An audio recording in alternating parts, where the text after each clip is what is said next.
तो चलिए अब हम देखते हैं नए व्यापार, नए रोजगार और नए सेवाओं के बारे में। तो जंगलों पर वन विभाग का नियंत्रण स्थापित हो जाने से लोगों को कई तरह के नुकसान हुए, लेकिन कुछ लोगों को व्यापार के नए अवसरों का लाभ भी मिला। कई समुदाय अपने परंपरागत पेशे छोड़कर वन उत्पादों के व्यापार करने लगे। महज हिंदुस्तान ही नहीं बल्कि दुनिया भर में कुछ ऐसा ही नजारा दिखा। इसका एक उदाहरण ब्राजील भी है, जिसको आप अगर अपनी बुक में पढ़ेंगे तो आपको इस उदाहरण के बारे में और इन्फॉर्मेशन मिल जाएगी कि कैसे वो लोगों ने लेटेक्स वगैरह का व्यापार करना शुरू कर दिया था ब्राज़ील के एक कबीले ने। अब हम ये भी देखते हैं कि अंग्रेज़ों के आने के बाद व्यापार पूरी तरह सरकारी नियंत्रण में चला गया। ब्रिटिश सरकार ने कई बड़ी यूरोपीय व्यापारिक कंपनियों को विशेष इलाकों में वन उत्पादनों के व्यापार की इजारेदारी सौंप दी। तो इजारेदारी दोस्तों वो होती है जिसे हम एक अधिकार कहते हैं। एक अधिकार मतलब जहाँ पे सिर्फ उसी कंपनी का हक हो, मतलब उन्हीं का अधिकार हो, या उन्हीं एक इंडिविजुअल या एक इंसान या एक कंपनी वहाँ पे पूरा रूल कर सकती है, अपने हिसाब से सब चीज़ें चला सकती है और बाकी किसी का भी उस पर कोई हक नहीं हो, तो उसे इजारेदारी कहते हैं। स्थानीय लोगों द्वारा शिकार करने और पशुओं को चराने पर बंदिशें लगा दी गई। इस प्रक्रिया में मद्रास प्रेसिडेंसी के कोरावा, कराचा व येरुकुला जैसे अनेक चरवाहे और घुमंतू समुदाय अपनी जीविका से हाथ धो बैठे। इनमें से कुछ को अपराधी कबीले कहा जाने लगा और ये सरकार की निगरानी में फैक्ट्रियों, खदानों व बागानों में काम करने को मजबूर हो गए। मतलब जिन लोगों को इन्होंने अपराधी कहा था, अपराधी कबीले कहा था, उनके लोगों को इन्होंने फैक्ट्रियों में भेज दिया और खदानों में और बागानों में। और ये सब जो जगहें थी, वहाँ की जो वर्क कंडीशंस थी, जो उनकी काम करने की दशा थी, वो कुछ बहुत अच्छी थी नहीं। वहाँ पे बहुत लंबे लंबे समय तक काम करना पड़ता था और जो आय थी वो बहुत कम हुआ करती थी। और काम के नए अवसरों का मतलब यह नहीं था कि उनकी जीवन स्थिति में हमेशा सुधार ही हुआ हो। असम के चाय बागानों में काम करने के लिए झारखंड के संथल और उराव व छत्तीसगढ़ के गोंड जैसे आदिवासी मर्द व औरतें दोनों को भर्ती की गई। उनकी मजदूरी बहुत कम थी और कार्य परिस्थितियां उतनी ही खराब। उन्हें उनके गांव से उठाकर भर्ती तो कर लिया जाता था, लेकिन उनकी वापसी आसान नहीं थी। मतलब लोगों को ये तो था कि आय कम थी, परिस्थितियां खराब थी, लोगों को बहुत ज़्यादा देर तक काम करना पड़ता था, पर इसके अलावा जब वो अपने दोस्तों से इन जगहों पे अपने गाँव से इन जगहों पे काम करने आते थे, तो उसके बाद उनकी वापस जाने की कोई थी नहीं। मतलब कुछ उनको नहीं होता था वापस जाना, कुछ स्थित नहीं होता था कि वो लोग कब जा सकते हैं और कब नहीं जा सकते हैं।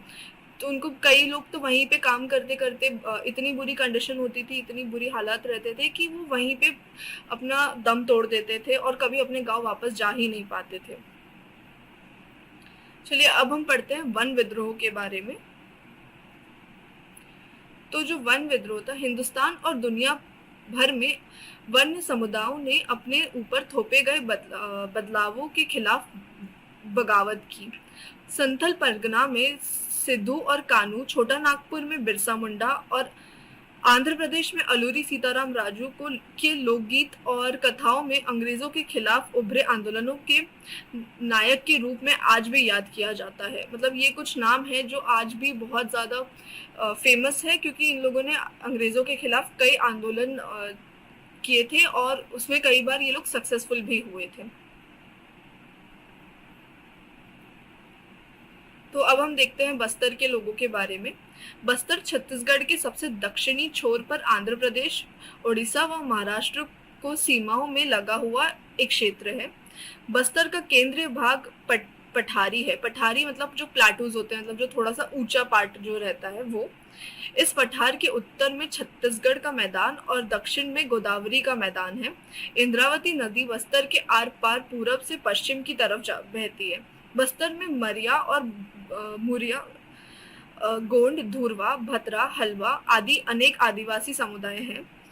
अलग अलग जबानें बोलने के बावजूद इनके रीति रिवाज और विश्वास एक जैसे हैं। बस्तर के लोग मानते हैं कि हर एक गांव को उसकी जमीन धरती माँ से मिली है और बदले में वे प्रत्येक खेतीहर त्योहार पर धरती को चढ़ावा चढ़ाते हैं।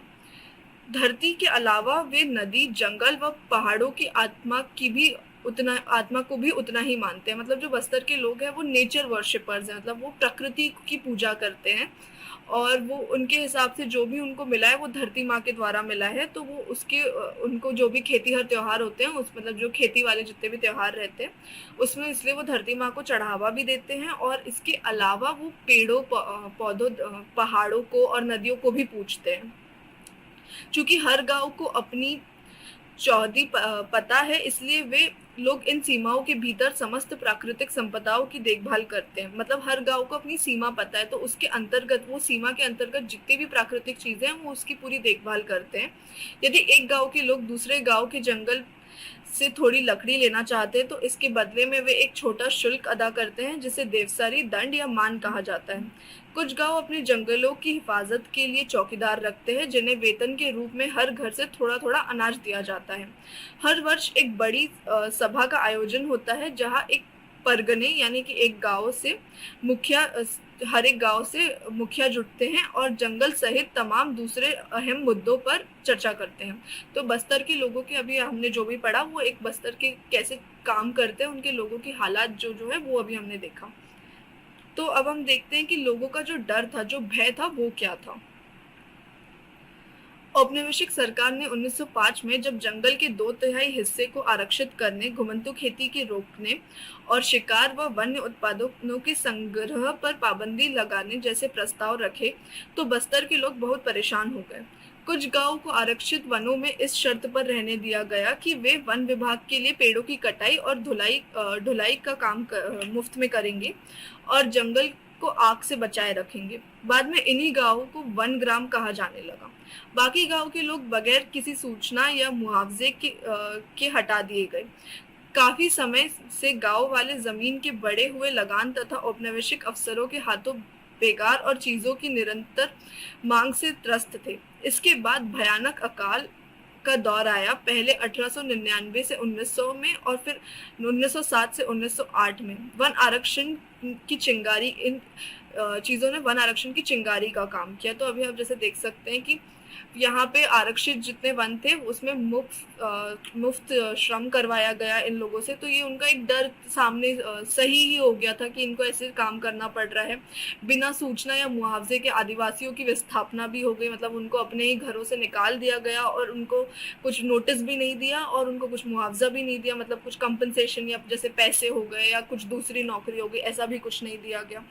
भूमि के किराए में भी वृद्धि थी और मुफ्त माल या श्रम की भी मांग हो रही थी, तो किराया तो देना ही पड़ रहा था और ऊपर से फ्री में उनको काम भी करना पड़ रहा था। और उसके बाद एक अकाल भी आ गया। अकाल मतलब जहाँ खाने पीने की दिक्कत हो जाती है, मतलब खाना पीना नहीं मिलता है।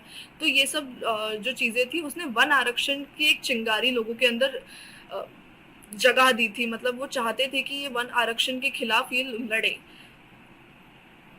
तो इन लोगों के द्वारा जो विद्रोह था वो कैसा था, अब हम ये देखते हैं। लोगों ने बाजारों में त्योहारों के मौके पर और जहां कहीं भी कई गांवों के मुखिया और पुजारी इकट्ठा होते थे वहां जमा होकर इन मुद्दों पर चर्चा करना प्रारंभ कर दिया।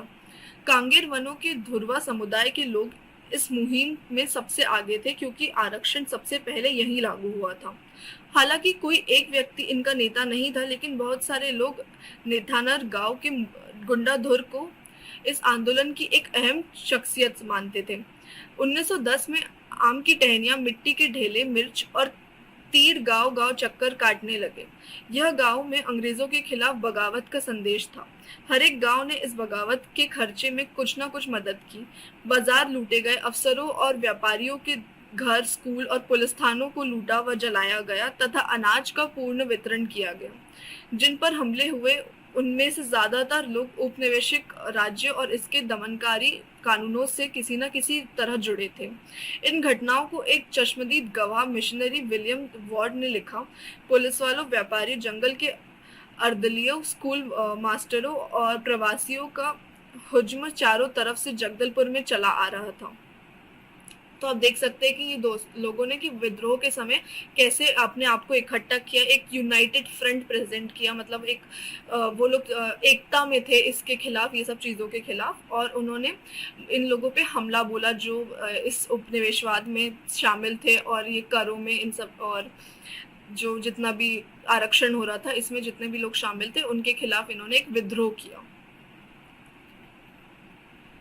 तो अब इस विद्रोह के खिलाफ जो ब्रिटिश की प्रतिक्रिया थी वो क्या थी, मतलब ब्रिटिशर्स ने इस विद्रोह को दबाया कैसे? अंग्रेजों ने बगावत को कुचल देने के लिए सैनिक भेजे। आदिवासी नेताओं ने बातचीत करनी चाहिए, लेकिन अंग्रेजी फौज ने उनके तंबुओं को घेर कर उन पर गोलियां चला दी। इसके बाद बगावत में शरीक लोगों पर कोड़े बरसाए और उन्हें सजा देते सैनिक गांव-गांव घूमने लगे। ज्यादातर गांव खाली हो गए क्योंकि लोग भागकर जंगलों में चले गए थे। अंग्रेजों को फिर से नियंत्रण पाने में 3 महीने लग गए। फिर भी वे गुंडाधुर को कभी न पकड़ सके। विद्रोहियों की सबसे बड़ी जीत यही रही कि आरक्षण का काम कुछ समय के लिए स्थगित कर दिया गया। ये इसमें कि 1970 के दशक में विश्व बैंक का प्रस्ताव क्या हुआ उसके पहले हम देखेंगे जो भी अभी तक पढ़ा। और आरक्षित क्षेत्र को भी 1910 से पहले की योजना में लगभग आधा कर दिया गया। मतलब कुछ हद तक ये जो इनकी विद्रोह था वो सक्सेसफुल भी रहा, क्योंकि कुछ ना कुछ तो हुआ कि सबसे पहली चीज वो गुंडाधुर को नहीं पकड़ पाए। उसके अलावा ये लोगों 3 महीने लग गए अंग्रेजों को वापस नियंत्रण लाने के लिए। उसके अलावा जो ये विद्रोही थे वो उनकी सबसे बड़ी जीत ये रही कि आरक्षण का काम कुछ समय के लिए स्थगित कर दिया गया। मतलब जो आरक्षण कंटिन्यूसली हो रहा था उसको थोड़ी देर कुछ समय के लिए रोक दिया गया। और कुछ आरक्षित क्षेत्र को भी 1910 से पहले की योजना से लगभग आधा कर दिया गया। मतलब 1910 के पहले ये लोग बहुत बड़ा हिस्सा आरक्षित करने वाले थे, लेकिन उसके बाद इन्होंने उस हिस्से को भी आधा कर दिया। तो अब हम देखते हैं कि 1970 के दशक में विश्व बैंक का जो प्रस्ताव था वो क्या था। बस्तर के जंगलों और लोगों की कहानी यहीं खत्म नहीं होती। आजादी के बाद भी लोगों को जंगलों से बाहर रखने और जंगलों को औद्योगिक उपयोग के लिए आरक्षित रखने की नीति कायम रही। 1970 के दशक में विश्व बैंक ने प्रस्ताव रखा कि कागज उद्योग को लुगदी उपलब्ध कराने के लिए 4,600 हेक्टेयर प्राकृतिक साल वनों की जगह देवदार के पेड़ लगाए जाएं, लेकिन स्थानीय पर्यावरणविदों के विरोध के फलस्वरूप इस परियोजना की रोक लगा दी गई। तो आप देख सकते हैं कि इसके बाद भी, मतलब आज़ादी के बाद भी ये बस्तर के लोगों का जो स्ट्रगल था, वो जो उनका विद्रोह था वो चले आ रहा था। तो उसके बाद जब वर्ल्ड बैंक ने बोला कि ये साल के पेड़ों को काट के यहाँ पे सागवन लगा दिया जाए ताकि उनको लुगदी मिले और जिससे आपके कागज़ बनते हैं, उस समय भी इन लोगों ने फिर से विद्रोह किया और उनको इस बार कुछ पर्यावरणवादी जो लोग रहते हैं उन लोगों ने भी सहायता की इनकी, और इस वजह से इस चीज पे भी रोक लगा दी गई। चलिए अब हम पढ़ते हैं कि जावा के जंगलों में हुए बदलाव। मतलब जो जावा है वो इंडोनेशिया का एक पार्ट है, तो इंडोनेशिया में भी जो उपनिवेशवाद हुआ और कैसे कैसे हुआ, क्या हुआ, वो हम देखेंगे, क्योंकि इंडोनेशिया की और भारत की उस समय की जो कहानी है वो कुछ पैरेलल चलती है, वो एक साथ चली है। तो अब पहले हम देखेंगे इंडोनेशिया में उपनिवेशवाद के बारे में। जावा को आजकल इंडोनेशिया के चावल उत्पादक द्वीप के रूप में जाना जाता है, लेकिन एक जमाने में यह क्षेत्र अधिकांशतः वनाच्छिद्र था। इंडोनेशिया एक डच उपनिवेश था और जैसा कि हम देखेंगे भारत व इंडोनेशिया के वन कानूनों में कई समानताएं थी। इंडोनेशिया में जावा की वह क्षेत्र है जहां डचों ने वन प्रबंधन की शुरुआत की थी। अंग्रेजों की तरह वे भी जहाज बनाने के लिए जावा की लकड़ी हासिल करना चाहते थे। सन 1600 में जावा की अनुमानित आबादी 34 लाख थी। हालांकि उपजाऊ मैदानों से ढेर सारे गांव थे, लेकिन पहाड़ों से भी घुमंतू खेती करने वाले अनेक समुदाय रहते थे। अभी हमने ये जावा के बारे में पढ़ा कि जावा कैसी जगह थी। अब हम देखते हैं कि जावा के जो लकड़हारे थे वो कैसे थे। जावा में कलांग समुदाय के लोग कुशल लकड़हारे और घुमंतू किसान थे। उनका महत्व इस बात से आंका जा सकता है कि 1755 में जब जावा की मातरम रियासत बटी तो यहाँ के 6,000 कलांग परिवारों को भी दोनों राज्यों में बराबर बांट दिया गया। उनके कौशल के बगैर सागवन की कटाई कर राजाओं के महल बनाना बहुत मुश्किल था। डचों ने जब 18वीं सदी में वनों पर नियंत्रण स्थापित करना प्रारंभ किया तब उन्होंने भी कोशिश की कि कलांग उनके लिए काम करें। 1770 में कलांगों ने एक डच किले पर हमला करके इसका प्रतिरोध किया, लेकिन इस विद्रोह को दबा दिया गया। आप देख सकते हैं ये जो जावा के लकड़हारे थे वो कितने ज़्यादा ज़रूरी थे वहाँ के लिए, वो पेड़ों की कटाई करने के लिए, कि जब जावा को डिवाइड भी किया था, जब तब भी उन लोगों को भी जो लोग थे वहाँ के उनको भी इक्वल पार्ट्स में डिवाइड कर दिया गया था, बांट दिया गया था। और जो डच थे वहाँ पे जो उपनिवेशवाद था वो अंग्रेजों का नहीं, वो डच लोगों का था। तो डच भी जो चाहते थे वो चाहते थे कि ये लकड़हारे उनके साथ काम करे, पर ऐसा हुआ नहीं। और जब इन्होंने विद्रोह किया इन लकड़हारों ने डच के खिलाफ, तो उस विद्रोह को भी दबा दिया गया। अब हम देखेंगे कि डच वैज्ञानिक वानिकी कैसी थी। अभी हमने हिंदुस्तान की वैज्ञानिक वानिकी देखी थी जो डाइटरिच के द्वारा थी। अब हम यहाँ की देखेंगे। इसको बोलते हैं ब्लैंक डोंग डे एंस्टेन, ब्लैंक डोंग डी एंस्टेन। ये थोड़ा सा आपको प्रोनाउंस करने में दिक्कत जाएगी, तो इसलिए मैं आपको तोड़ तोड़ के बता रही हूँ कि उसको कैसे प्रोनाउंस किया जाता है।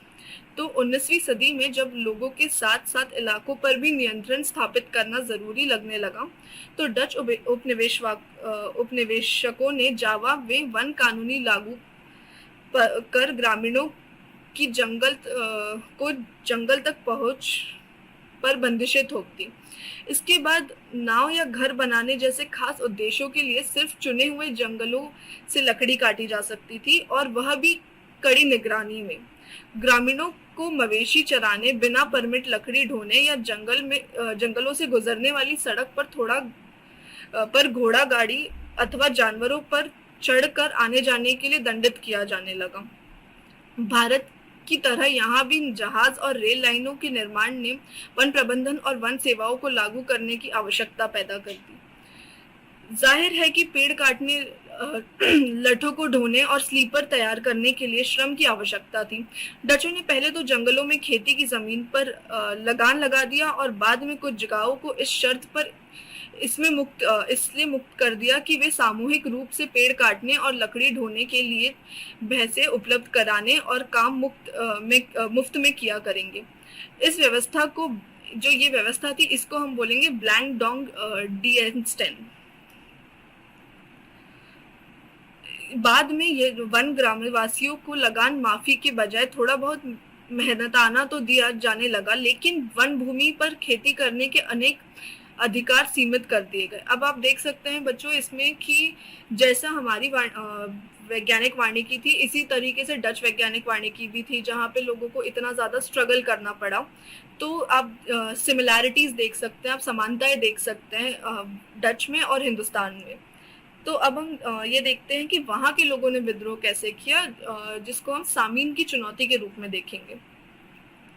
सन 1890 के आसपास सारगोन के जंगलों में स्थित रांदू ब्लातुंग गांव के निवासी सुरोंतिको सामीन के जंगलों पर राजकीय मालिकाने पर सवाल खड़ा करना प्रारंभ कर दिया।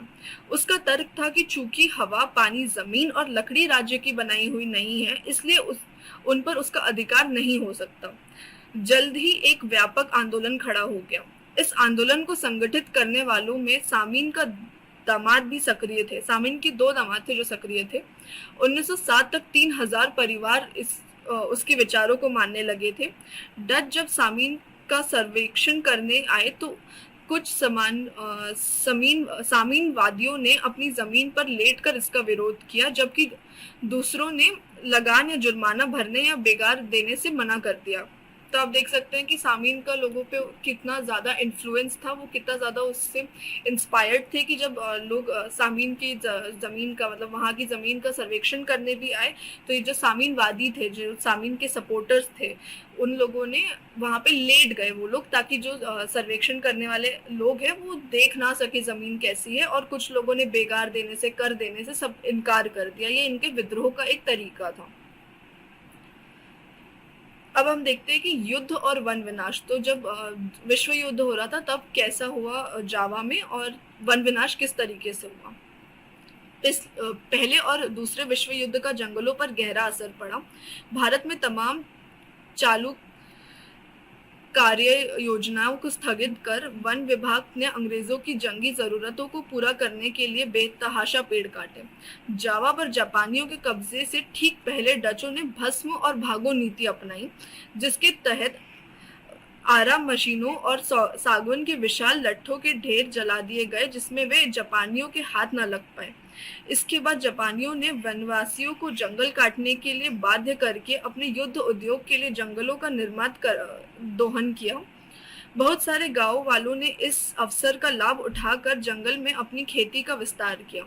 जंग के बाद इंडोनेशिया वन सेवा के लिए इन जमीनों का वापस हासिल कर पाना कठिन था। हिंदुस्तान की ही तरह यहाँ भी खेती योग्य भूमि के प्रति लोगों की चाह और जमीन को नियंत्रित करने तथा लोगों को उससे बाहर रखने की वन विभाग की जिद के बीच टकराव पैदा हुआ। अब इसमें भी देख सकते हैं कि युद्ध के दौरान भी किस तरीके से जावा और हिंदुस्तान एक जैसा ही चल रहा था, एक समान ही चल रहा था कि जब जावा में मतलब जब युद्ध हुआ, विश्व युद्ध हुआ, तो डच ने तो जलाओ और भागो वाली नीति अपना ली। मतलब वहां पे उन्होंने सारे जंगलों में और सारी लकड़ियों में आग लगा दी ताकि जापानियों को ये नहीं मिल पाए।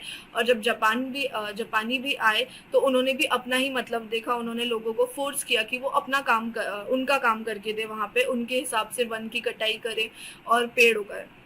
और हिंदुस्तान में भी जो ब्रिटिश थे उन्होंने सब चीजें स्थगित करके कंटिन्यूसली से पेड़ काटने को बोला ताकि जो वहां की उनकी जो वॉर की जो उनके युद्ध की जो जरूरतें हैं वो पूरी कर सके। और इसके बाद भी जावा में भी आज़ादी के बाद भी वही चीजें हुई जो हिंदुस्तान में हुई। जैसे बस्तर का आपने अभी एग्जाम्पल देखा था, वैसे ही सेम जावा में भी हुआ। अब हम देखेंगे कि वानिकी में नए बदलाव कैसे आए।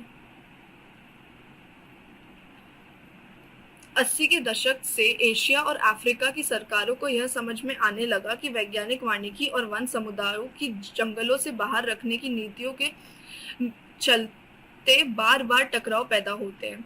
परिणाम स्वरूप वनों से इमारती लकड़ी हासिल करने के बजाय जंगलों का संरक्षण ज्यादा महत्वपूर्ण लक्ष्य बन गया।